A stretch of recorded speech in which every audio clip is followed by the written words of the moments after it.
Hey there, welcome to today's edition of Common Sense News, August the 12th, 2019.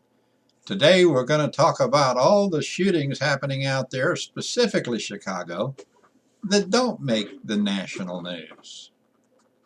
You know, in the last 11 days, Friday the 2nd of August, let's go through yesterday, Sunday the 11th of August, there were a total of 33 shootings in Chicago. Maybe 32. It's kind of hard to figure out whether the shooting of 6 people yesterday morning is included in that 32 number or not. But 32 to 33 shootings in Chicago in a 9-day period, a total of 58 victims, 7 of whom died, and it's not national news. What gives? I thought the national news media, the mainstream media, I thought they were so concerned about people's lives and families that get, just get torn up over the loss of their children and husbands or wives or whoever gets shot and killed. The concern's all about the people, right? So why aren't these shootings gaining national newsworthiness? The answer is very simple. The mainstream media could give a flip about those people's lives. They could care less about those families. What the mainstream media cares about is the ones that they make national news are ones where the circumstances allow them to further their political goal of doing away with the Second Amendment and disarming the American citizen. Now, the shootings in Chicago, virtually all of them were gang related. We know it's going on in Baltimore and San Francisco and Los Angeles. You name your big city, you got your gang violence going on.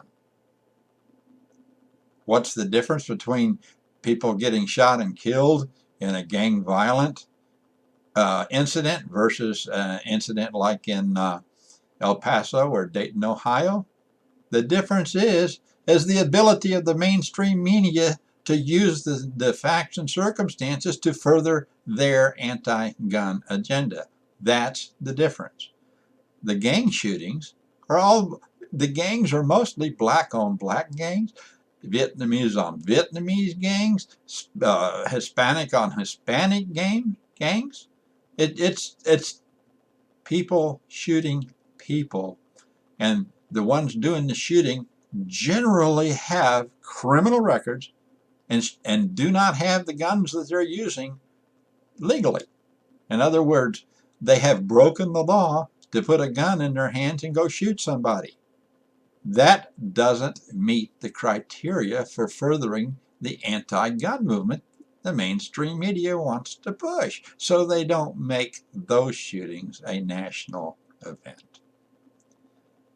Now, the gang thing, I want to look at that for a second. Do you know that gangs are a replacement for the family? Time after time, every special I've seen over the last many decades where it talks about people joining gangs and later on, their lives turn around, that happens in a few cases. And invariably, the people say they joined the gang because they wanted to feel welcomed. They wanted to belong somewhere.